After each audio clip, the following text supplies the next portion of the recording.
This show, Politics Done Right, comes from politicsdoneright.com, publishers of How to Make America Utopia, Take Away the Economy from Those Who Rigged It, As I See It, Class Warfare, The Only Resort to Right-Wing Doom, It's Worth It, How to Talk to Your Right-Wing Relatives, Friends, and Neighbors, and other books written by Egberto Willis.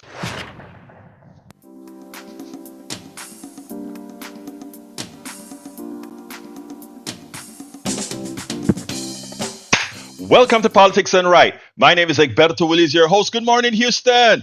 Good morning, Harris County. Good morning to the great state of Texas. Good morning to Northeast Texas, Southeast Texas, Northwest Louisiana, Southwest Louisiana, and to every nook and cranny receiving the signals from our 100,000 watt transmitter into those magical machines known as radios, aka the Howard Reynolds boxes. Anyway, folks, we're going to have a great show for you today. Welcome to the entire world. Of course, we get people listening from many other countries as well. Hey, we're kind of lucky that way. Anyway, folks, over the internet, created by whom again?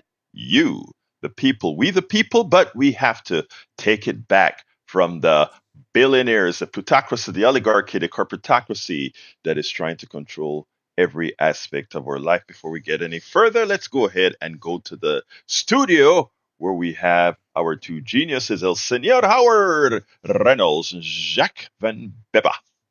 Well, it's Wednesday morning at the radio, midweek, and December 11th, as a matter of fact. And I was just thinking on my way in this morning, I've got this new sport of arguing with MAGAs on Facebook. Oh, God.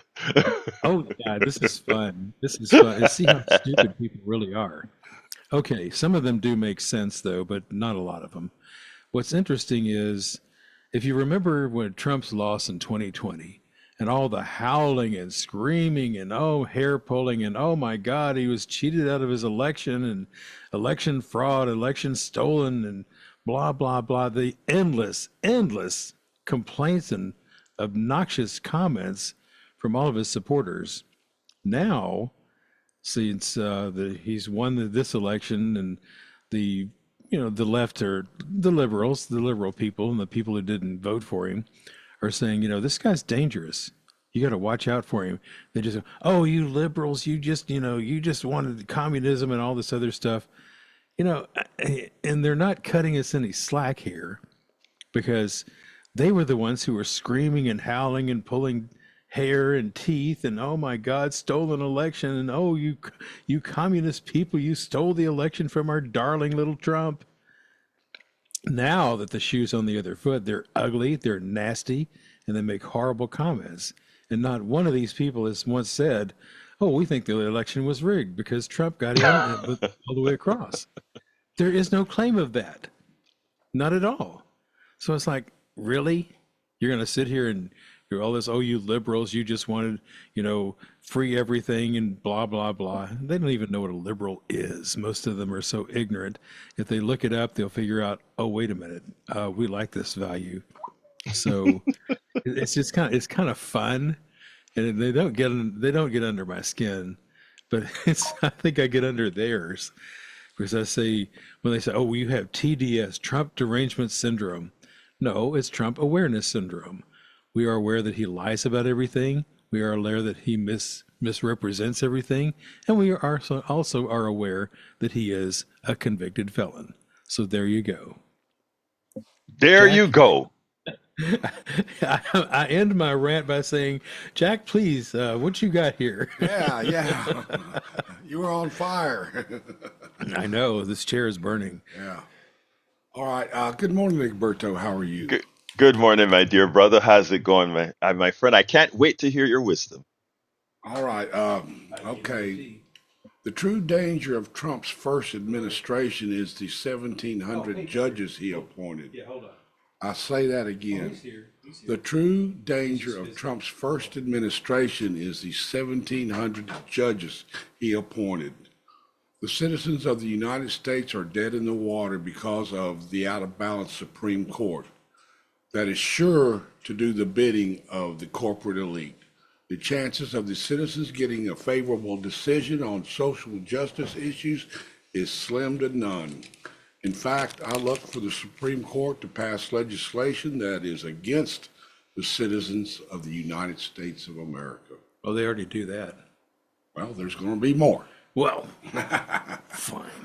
Well, since you brought, Jack, you have this canny ability to turn my first soliloquy of the morning into not what I intended, but what you want. I'm going to start calling you Trump. Oh, no. I'll Okay, drag it. because, I'll oh drag my, it. oh He'll just go home God. and never come back. No, but anyway, I love I love that you brought that up. Okay, because I have a short soliloquy for that but it's very important, and you made me remember that I needed to talk about that. Let me tell you, everybody, for those of you, I'm a naturalized American citizen. When we came here, we had to learn the Constitution, learn the separation of powers, all that good stuff. And here's the important thing that always behooved me. The United States government is divided into three branches: the legislative branch, which is the House and the Senate together, called Congress; the executive branch, which is the presidency; and then you have the judiciary, which is the Supreme Court. And when we were learning about all of this, and by the way, because I went to Canal Zone schools in Panama, and my last 2 years of high school was in fact at an American school, we learned all of that in Panama. So coming to the United States and getting my citizenship was rather easy. Now, here's a funny thing. That we learned that these are co-equal branches of the government. After all, the president chooses who he wants to be a, Sup- a Supreme Court justice, and the Senate approves that. But the only way a Supreme Court justice can be removed is through an impeachment that requires a supermajority. So that's a high level of independence there. The executive is pretty much the same. The only way a president can be removed is a supermajority of Congress to remove that president, and that execution, that judgment is done along with the judiciary, who is the one who has the person in the thing. And then, of course, any congressperson or senator can also be impeached. But the magical thing is this, because what got me all the time is that these branches are not effectively co-equal. Because when a law is passed, the Congress comes out with this law that they want. The people, the Congress is the greatest representation of the people.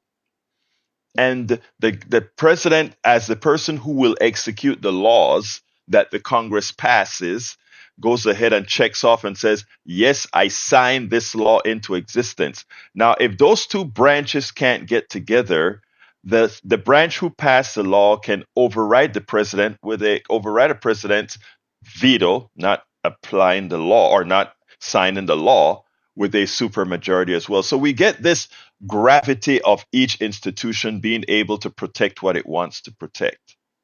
But here's a caveat: if you get a conservative president or a liberal president that stacks the court, in other words, as it is right now, most of the court is stacked with ultra conservatives, right?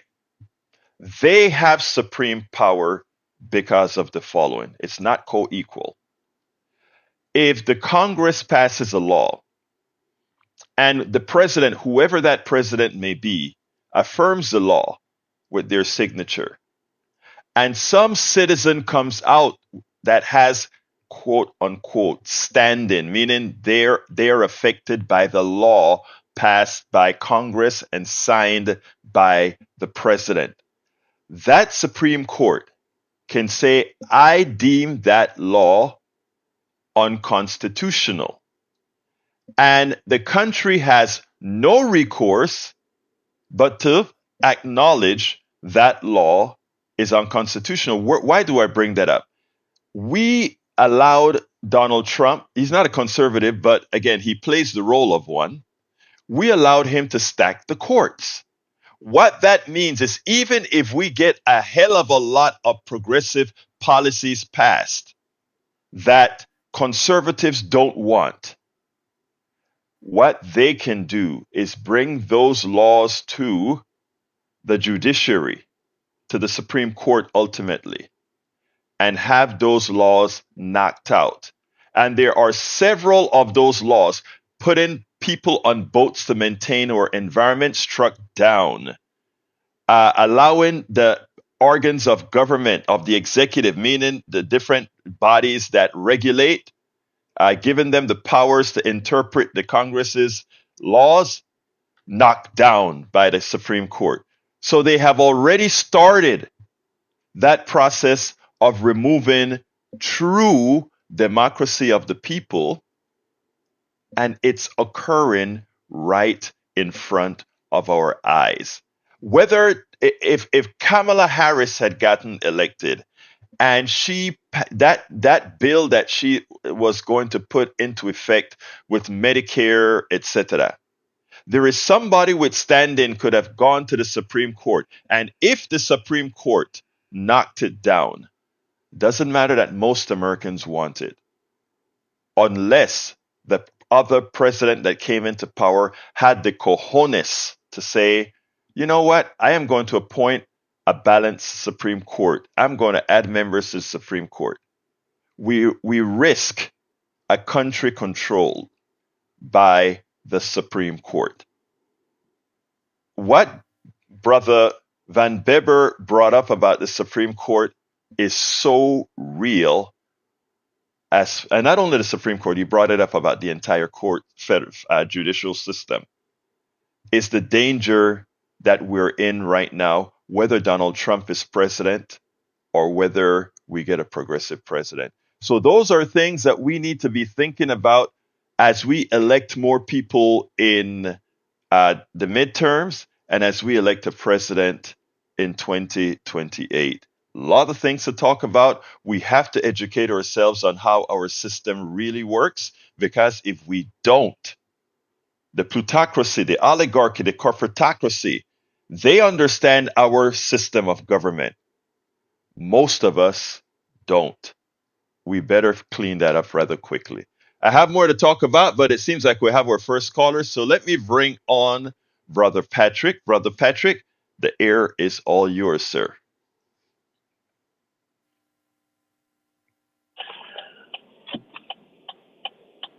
Patrick, you're on. Good morning. Can you hear me? Yes, sir, I can hear you. How are you doing this morning, sir? Doing fine. I feel a little off topic, but you keep bringing something up. We voted for tariffs, and a lot of people know what tariffs are, but I mean, how they behave and how they affect the economy isn't really being talked about by anybody. One thing I've noticed, and I assume that you know, but one thing I've noticed is that you've said with surprise that Biden didn't roll back any of his tariffs. A very interesting thing about tariffs is it's kind of like Pandora's box. Once you open it, it's very, very hard to close. A good example is, have you noticed how those Volkswagen classic buses and vans are real popular? People like to collect them. Mm-hmm. They're very, very popular in the 60s and 70s, and so was chicken in Germany. And the Germans, for a very long time, were getting all their chicken from the United States, and they levied a tariff on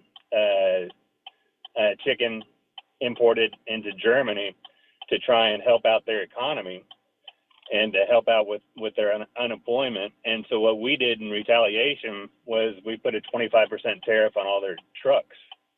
That's why you don't see a German truck in the United States anymore. That tariff is still on the books. It's over 50 years old.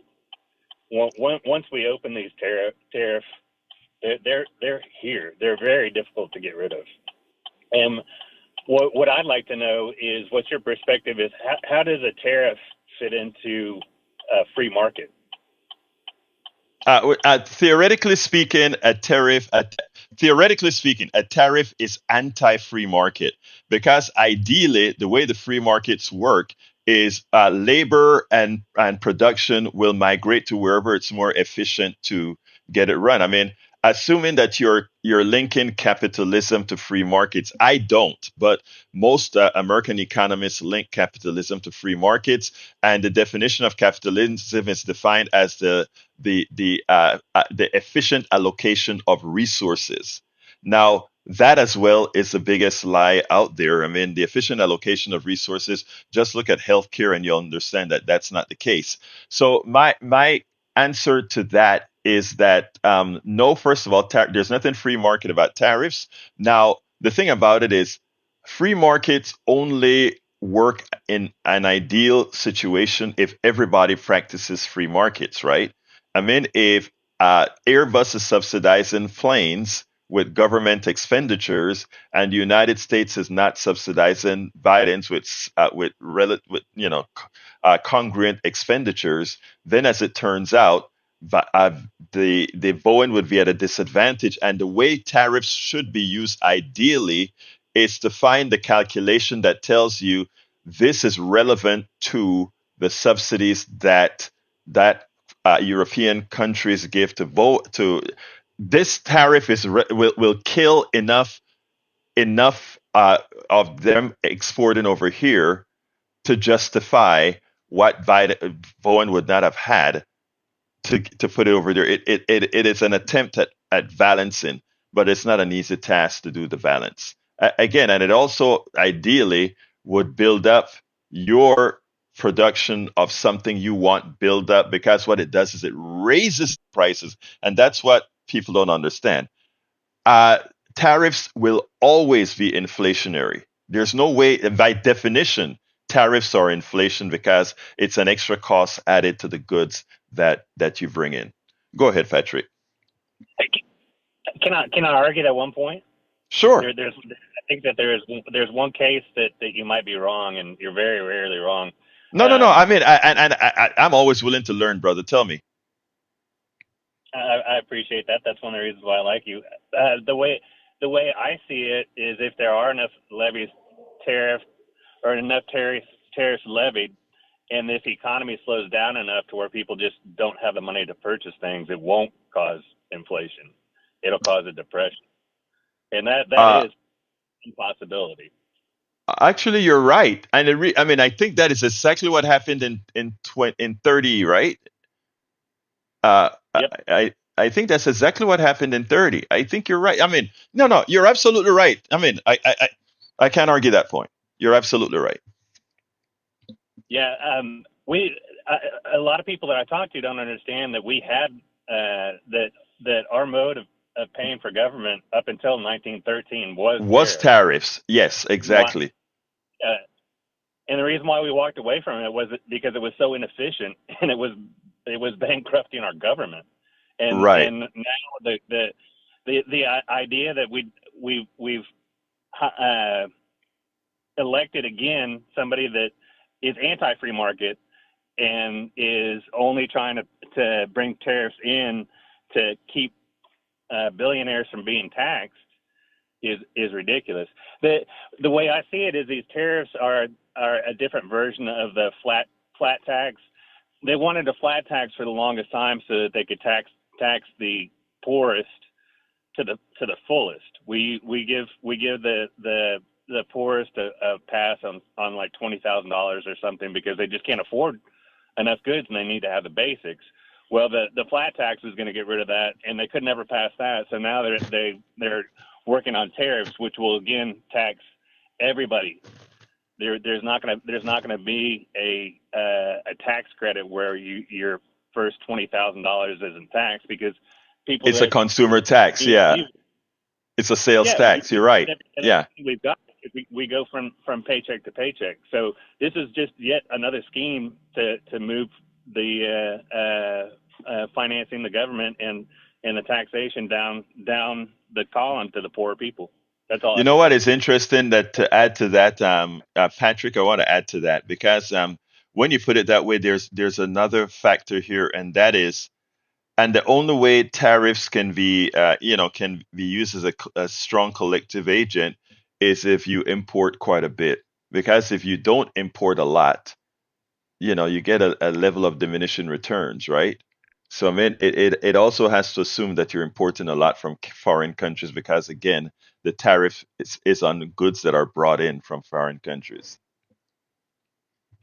And I should mention that he thought this was going to go over seamlessly, and everybody's pushing back. China's pushing back. Mexico is pushing back. France is pushing back. EU is pushing back. This isn't going well. Oh, let me tell you, the best answer came from a woman, and that was the president of Mexico. I did a piece on that before, where she told him, "You go ahead and put tariffs on us, we'll put it right back on you."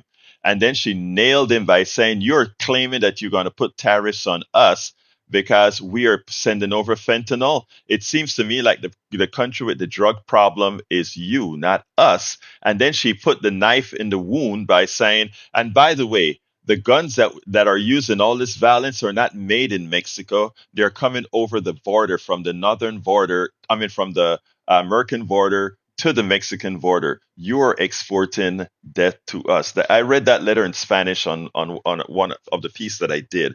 But the most robust pushback came from the Mexican president, a woman. She showed a level of strength I hadn't seen. We had Trudeau running into, flying down to Mar-a-Lago to be insulted and saying, "Why don't you become the 51st state and be the governor of the 51st state?" She didn't take that. She sent a letter with exactly what she wanted to say. I was like, that's what Trump needs, a woman telling him what to do. Anything else, Patrick? No, but it shows you that he has no capacity to look ahead or understand consequences. Exactly. Well, look, thank you, my brother. You have a wonderful day, and I'll likely hear from you at 3. Have a great day, sir. You too. All right. Anyway, folks, today's topic, of course, it was first derailed by Brother Van Beber. And then, because Patrick was the first caller in, and if Patrick calls in, we got to get Patrick on air. So, anyway, we'll start the program by saying we're 22 minutes into the program, and the title is Mangione Manifesto Revealed, For Profit Insurance a Waste. And Andrea Mitchell points out that Trump's DOJ's the real deep state. And I'm not going to cover all of these in detail because we just don't have the time to do so. But what I'm going to talk about the deep state and Trump for just a couple of minutes. Trump yes, go ahead, sir. Yeah, I just had a comment about tariffs and Yes. protectionism. When they're trying to sell these tariffs as, oh, they're going to protect American jobs and American products. Well, once you do that, the American company says, oh, well, boy, we can get away with whatever we want to because now we're protected under tariffs and their products are going to be more expensive than ours. But this is where shrinkflation has come in for many, many years.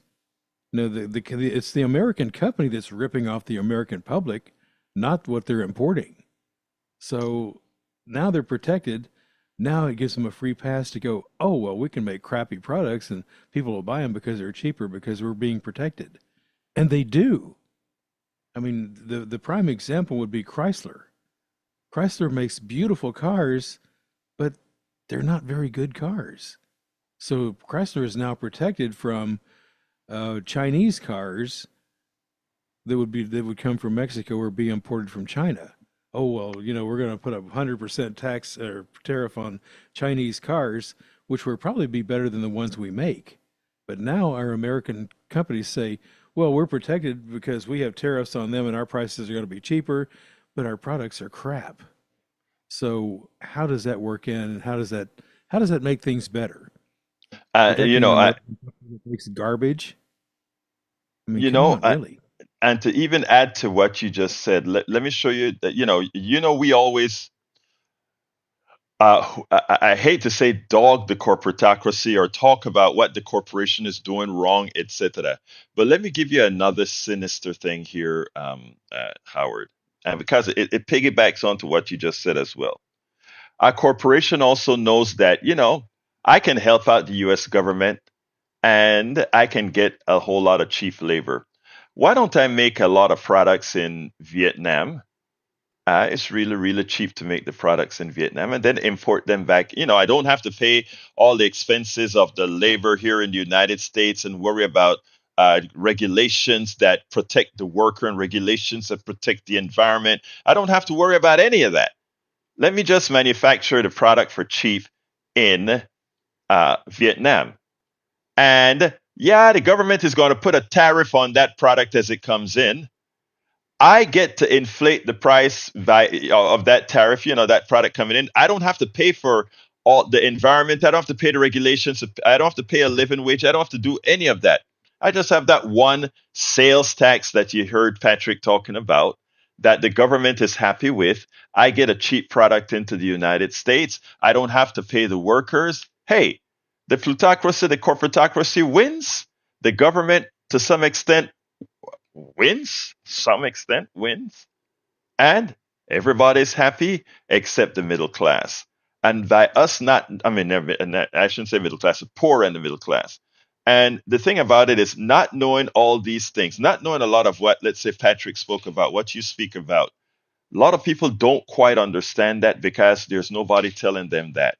KPFT is, politics done right is, they don't so I mean we have to keep the pressure on, and we have to work against a mainstream media that is leaving all this stuff either nebulous or lying about it. And by the way, folks, talking about why you should be supporting, or why we ask for your support here, I just got my report for December as far as people contributing to the program for December. We're not in fund drive or anything like that, but people go ahead and, as they hear things that they like on these programs, they go ahead and send us in some support and attach it to a program or something. I got the report a couple days ago, and I should have said this yesterday as well. And let me just tell you guys, politics done right had a big donut for December. First time I've seen a donut in any month on politics done right in a long, long time. So I want to Oh ask all, no! yeah, I just got the report a couple days ago. And I'm Oh like, no! my God, politics done right. It's already the 10th, 11th of December, and nobody has gone to kptft.org donated in the name of politics done right. I mean, I'm so hurt. We work so hard at 6 in the mornings to make sure to bring some stuff to you, and I'm at a big donut. It hurts. But no, You but know, seriously, Egberto, if you go ahead. nothing else, donate in the name of Jack because Yes, Jack is probably he's a critical employee here. He gets yes, here before I do in the morning. I get here at 5:30. Jack is already here. Everything's already hooked up. He makes my life easier. yes. So donate in the name of Jack. But wait, Jack you have to made hold up on donation. that though. Howard, you got to hold up on that. For them to donate in the name of Jack, you have to select politics done right in the pull down screen on kpft.org. And in a Ah, little yeah. note you can say love you Jack or something like that, you know?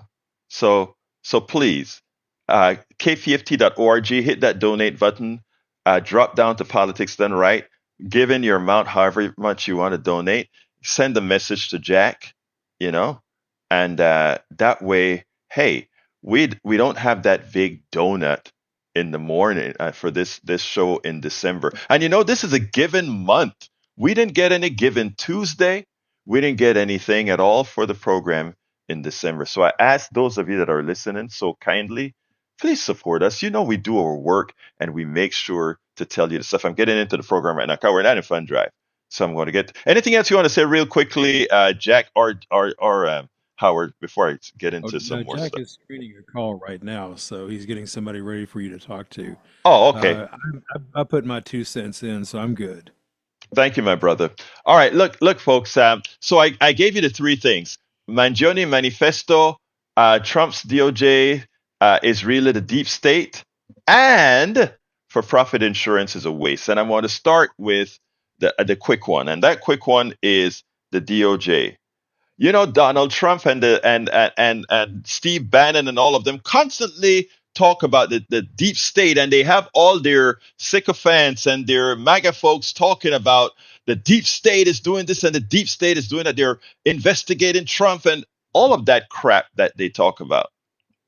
a report came out yesterday, and that report pretty much says, you know what? I tell you what, I have a piece that I did for that. Since there are no calls on right now, I'm going to play that piece and then I'll come right back. You know, Donald Trump and his sycophants, Donald Trump and the Steve Bannons and all these other guys that are the Patel, etc., always like to talk about deep state, as if the dedicated people in the government somehow they want to constantly give trouble to Donald Trump or somehow always put him under investigation or somehow spy on him. But you know what we talk about a lot here? Whenever you're pointing that finger, there's several more pointing back. And it turns out that a report just came out that pointed out that the Trump DOJ pulled phone records and texts that were secretly gathered of congressmen, staffs, and journalists during his first administration. I want you to see how this journalist addressed it.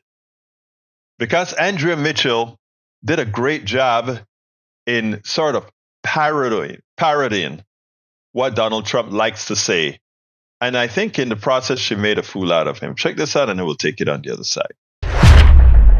In a new report just out today, the Department of Justice's Inspector General is criticizing the DOJ under Donald Trump. This new report lays out how in 2017 and 2018, the Trump Justice Department secretly and improperly obtained phone and text message logs of 2 members of Congress, dozens of congressional staffers, and then in 2020 got similar records from members of the news media. Among the staffers whose records were seized, get this, Kash Patel, President-elect's choice to take over the FBI. He was working various national security roles then. The IG report finds the DOJ failed to take account of separation of powers by seizing those communication records, using subpoenas and gag orders, third-party providers, including Apple, to get the records and to keep those companies from telling their customers. Ken, this is the secrecy involved here and the fact that they were doing it on some of their own people and members of Congress. Yes, Andrea, I think the most important thing about this report is that it serves as a warning as a second Trump administration is about to take office with a new Trump-appointed attorney general about just how powerful the Justice Department can be, what kind of records it can get, and the secrecy it can deploy in going about getting them. Now, in this case, there were some leaks of classified information into news stories in 2017 and 2018 about the Russia investigation. And line attorneys, line prosecutors sort of went off in bull in a china shop fashion and grabbed up the phone records and text message logs of 43 congressional staffers and 2 members of Congress. They happen to be California Democrats, Adam Schiff and Eric Swalwell, who were on the Intelligence Committee at the time. Now, the Inspector General did not find that that was improper. That was in accordance with the rules at the time. There are now rules that say that top officials at the Justice Department would have to be notified if something like that happened. But the IG did find that later, under Bill Barr, the Justice Department violated its own policies when it secretly grabbed up the same kind of records from reporters at the New York Times and the Washington Post without telling the journalists. There is now a policy in place that says that can't happen anymore, that the DOJ will not subpoena records except in emergency circumstances from reporters doing their jobs. But that's just a policy, Andrea. That can be rolled back by the Trump Attorney General. And that's the real warning shot here that this Inspector General report is firing, that there's a lot to be concerned about. A lot can happen behind the scenes, Andrea. And who was the Attorney General when this first started? It was Jeff Sessions, but he was recused, so he was not found to have been involved. That's the bizarre thing about this, is that the subpoenas to the members of Congress and the staffers were done by line prosecutors, sort of the workaday mechanisms of the Justice Department, without real consideration for the fact that this is a separate branch of government. They could have whistleblowers calling them about the Department of Justice, and maybe the DOJ shouldn't have access to those records without any warning. I think we found the deep state. It was the Trump first administration, DOJ. I love the way Andrea Mitchell said that. I think we found the deep state, and it's the Trump's DOJ. That was so funny. Anyway, it seems like we've got, by the way, folks, the telephone number is 713-526-5738. Again, that number is 713-526-5738. Extension number 2, if you want to speak on air. And by the way, if you want to go ahead and throw a little bit of ducats for KPFT, a little bit of change to help us get the word out, you can hit number 1 and donate in the name of politics and right. Come on in, Bart. How you doing this morning, my brother? Good morning, sir. How are you? I am doing fine, sir. Talk to me. Yeah, I was wondering, what was the name of the guy that wounded President Trump in the ear? What was that guy's name? I don't know, but I know it was a kid, that pretty young guy that lived in that town that he was. It's close by in that town. Why? Just I want to prove a point about this Mangione guy. I don't care. I don't want to hear his name anymore. Who cares? Okay, tell me, make the point. Deep state at work, your deep state media. You know, they made this thing up, blew this story up, and it's been talked about for 2 weeks. And as far as that goes, with the DOJ, did you ever hear the Russia collusion hoax? Well, it wasn't a hoax. I mean, I don't know why. I don't know why you guys constantly call it a hoax. Bard, did you read the report that was made by? No, it was by Hillary Clinton. The report. Sir, let me ask you a question. Did you read the DOJ report? Yes or no? No, I did not. Okay, and therefore, please, I did. Okay, there was Russian collusion. And what Bill Barr did to fool folks is he came out with a 2 or 3 page report that was supposed to be a summary of the report, and it was he pretty much lied in the summary of the report, and then people went ahead and after they read the report, I said, "Oh my God, it really actually was Russian collusion." So, I mean, I don't know why. I mean, but like I said, if people repeat the same thing over and over again, it tends to become the truth. The truth of the matter is, I suggest before you ever say that again, that you read the darn report. It's 400 and something pages long. Read the report and notice all the Go ahead. There was no Russian collusion between Trump. Okay, so let me ask again. I want to show you that your thinking process, sir. Sir, I want to show you your thinking. Sir, I want to show you your thinking process. I asked you a simple question. I asked you, did you read the report? You said no. I said, I read the report. Wait a minute. May I finish? I said, I read the report, and many others who have read the report came to the same conclusion. Now, you didn't read the report. You solely rely on right-wing propaganda because you haven't read the report. You had to rely on something else. I am telling you, I read the report, and there was, in fact, Russian involvement. Okay, it's that simple. And for you just coming back and saying there's no Russian involvement, and then telling me you didn't read the report, then I think that's the end of the discussion, right? On that particular topic. Okay, you come to all kind of conclusions. You believe what Tom Hartman tells you. No, I actually, again, first of all, Tom Hartman is a friend. And secondly, I don't take everything at face value. I go ahead and reread certain things. Now, I also developed, and I'll be honest with you, I developed trust in certain sources of information. And I will do less research when receiving certain information from certain particular trusted sources. Now, every now and then, I may go, somebody may come to me and say, well, your trusted source made a mistake. And then I will go ahead and try to corroborate it or dispute it. But what I'm saying is there's a process. What I don't particularly like with, a lot of folks that come on to the program like you do sometimes is that you just come with absolutes. You don't do your research. You just listen to what's been thrown at you. And I think that is why many of us have issues. So, what I'm going to tell you, Bart, is try to go a little bit deeper because I think you're going to find out that you're more on my side than anything else. But, Bart, I got to go to the next call, okay? I am on your side, but let me ask you a question. Yes, sir. You said you went to Blinn College.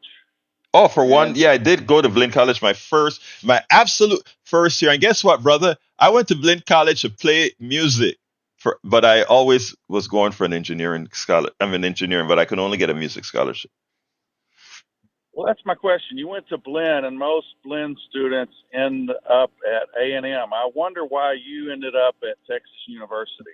I got accepted by both. I got accepted by A&M, and I went to College Station. I drove. I had a little a car that I got there in Brenham, and I drove to College Station, and then I drove to Austin, and I fell in love with Mount Bonnell and all the things to do in Austin. Again, they're both great schools. Both schools are darn good. Both schools have great engineering departments. I just like Austin, the city. Okay, I was just curious about that. Yes, and by the way, the rivalry between A&M and UT is a good rivalry. We love each other for real. They're great schools and, great people at both schools. Yeah, I feel like the A&M engineering degree is more valuable than the TU degree, but that's Why, it is what it is. why did you go to A&M? No, my daughter's at A&M, and several of my kinfolk have gone to Well, you A&M. tell your daughter I'm proud of her. I am really proud of her. And, we stood in solidarity when those logs, you remember when those logs collapsed and killed a few of our Aggie brothers and sisters? You remember that? Yes, I do.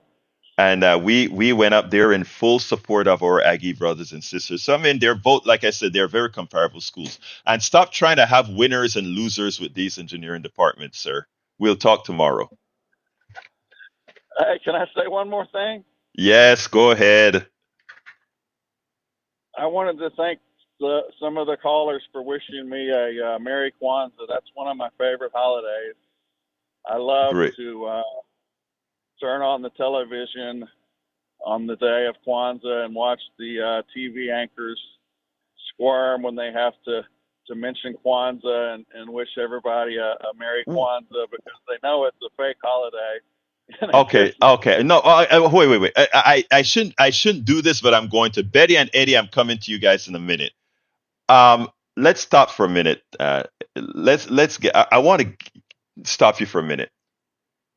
Why would you call any holiday, whether it's be Kwanzaa, Hanukkah, Christmas, or whatever, a fake holiday? Why would you call it a fake holiday? Just because it's made up and there's no It's one, an no one. all. Wait a minute. Hold on. All holidays are made up. What makes one better than the other?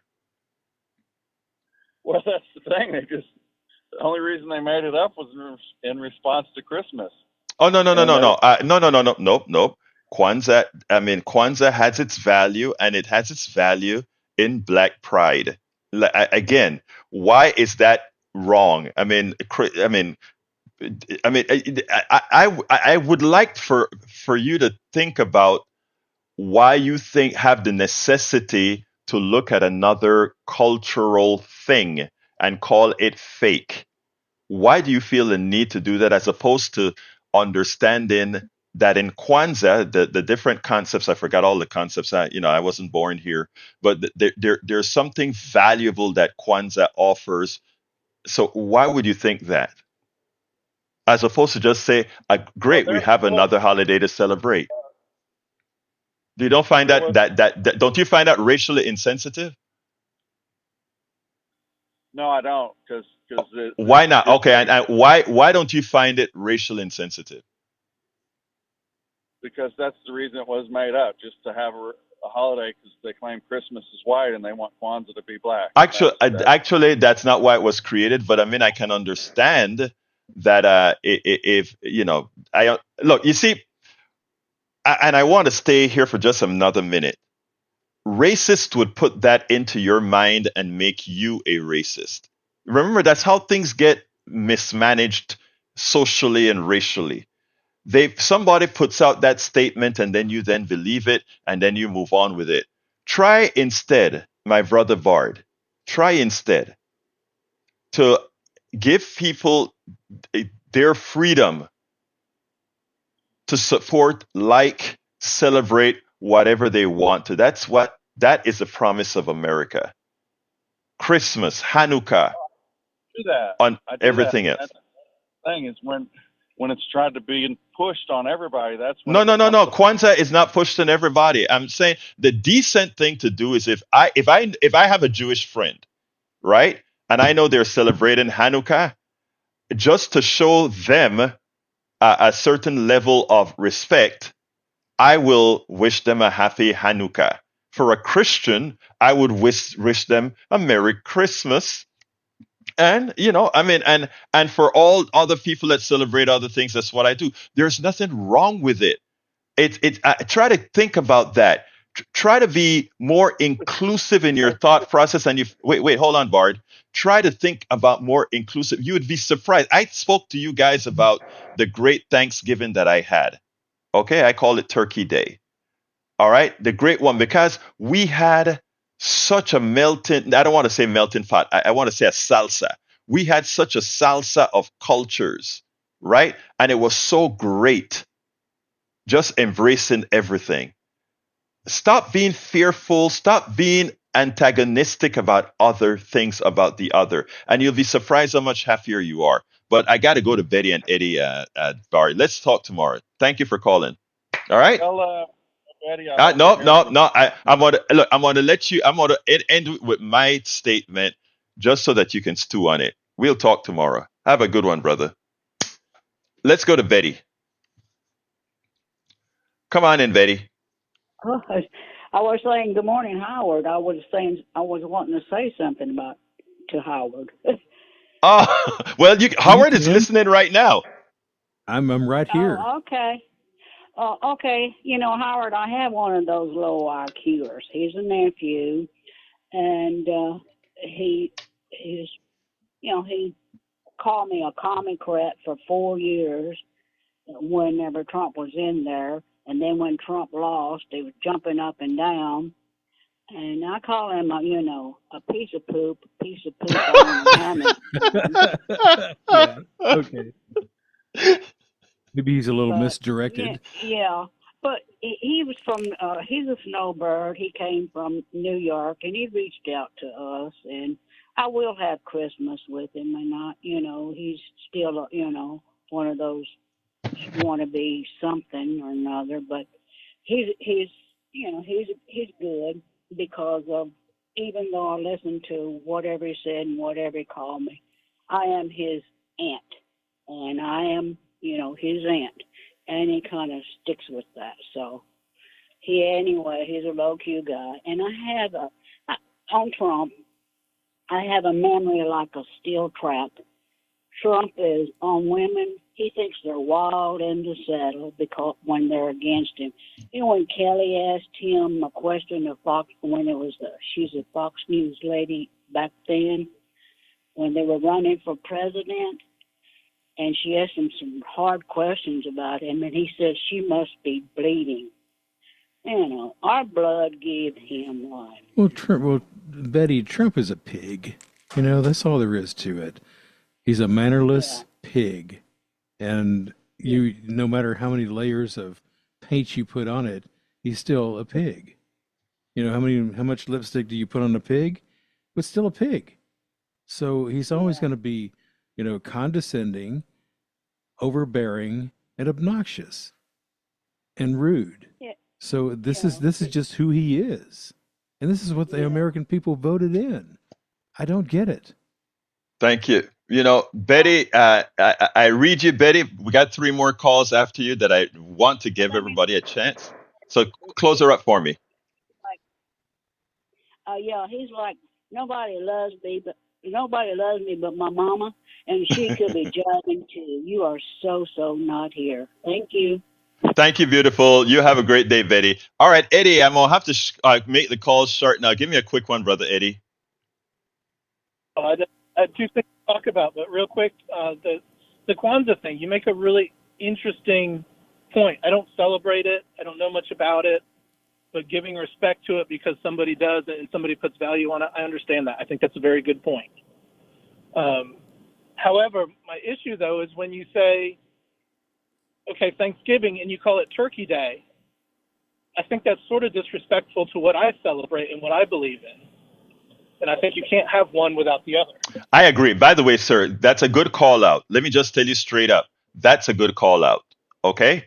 So when I'm around my indigenous friends or people of I will refrain from using Thanksgiving, but I think you're giving me a good call out that I must on the radio use them equitably. In other words, be able to say Thanksgiving without having a second thought. Good call out. Anything else? Yeah, about the DOJ. So I haven't read it, but I want to say it kind of proves that the deep state exists because the deep state is not about out to get Trump. The deep state is about maintaining the status quo, and that's maintaining fraud and greed and corruption in Washington. Can we talk about this tomorrow, Eddie? Because I'm really loaded with calls, and we took here 2 points. Let's explain. I mean, let's expose that tomorrow. But another good point you were about to bring up. So let me talk to you tomorrow on that. Let's go to Melissa. Hey, sis, talk to me. Hello, how are you? Hey, I'm doing panel. fine. Hey, how are you guys today? We're Yeah, great, so girl. you summoned me up, of course. So I was gonna save this for your 3 o'clock show, but to the whole Kwanzaa thing, yes, happy Kwanzaa, Merry Christmas to everyone. But I wanted to talk about Kwanzaa because the first day of Kwanzaa is about umoja, unity. Okay, come on, people, unity is what we need to have. And the 7 days of Kwanzaa, because obviously everyone doesn't know who's. Hey, Melissa, you gave me the first day being unity. Can I ask a favor of you? Can you come on a morning and give us a full definition of Kwanzaa? Can you do that for me? All right, love. All right, what? Yes, but okay, good. Good morning, everyone. Unity. Thank you, Melissa. Unity first of Kwanzaa. Thank you very much, sis. Let's talk tomorrow, and you give us the whole thing.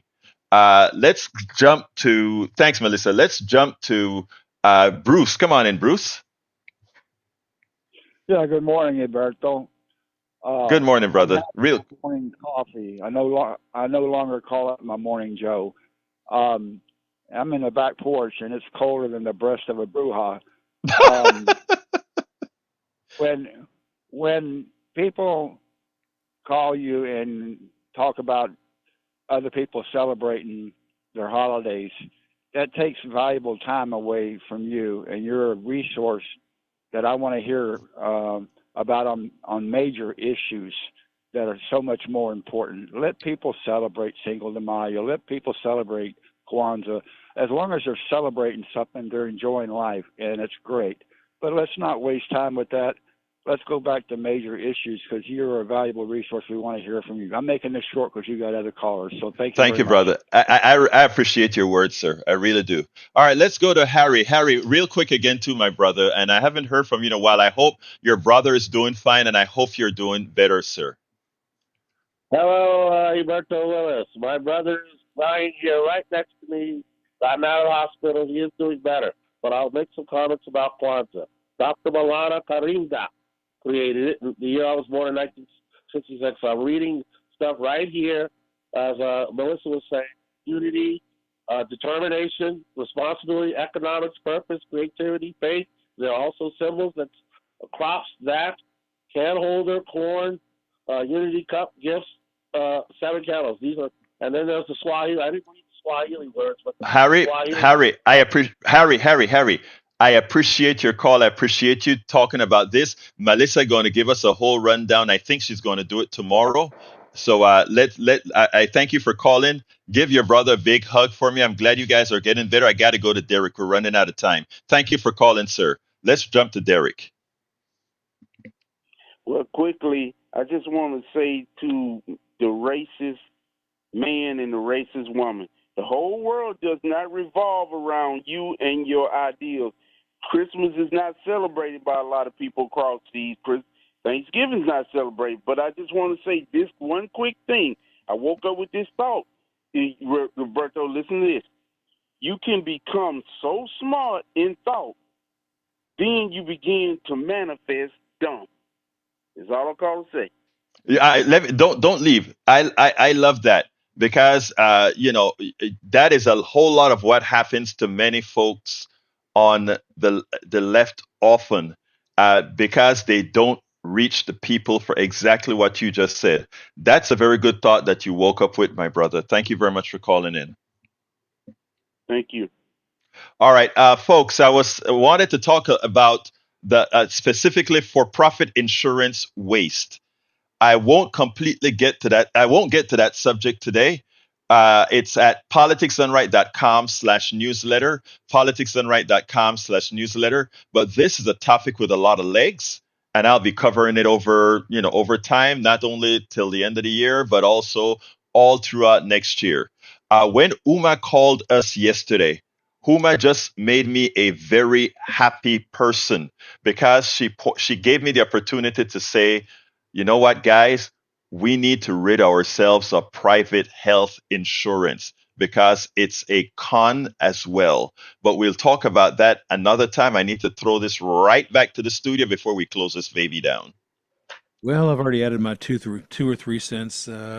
Jack, you got anything? He says no. All right, go look, ahead and take folks. it home. Thank you, brothers. Look, first of all, thank you, Howard and Jack, for always doing a great job. To the audience, I love you guys, all of you. And listen, remember, I don't believe in tolerance. I believe we are responsible for accepting humanity, and with that comes allowing, supporting whatever folks do that's on the positive end of the spectrum. Anyway, folks, love you all. politicsdoneright.com/newsletter. My name is Egberto Willies. This is Politics Done Right, and you guys know how I end this baby. I am what? Out. You're listening to the American Democracy Minute, keeping your government by and for the people. If you follow the American Democracy Minute,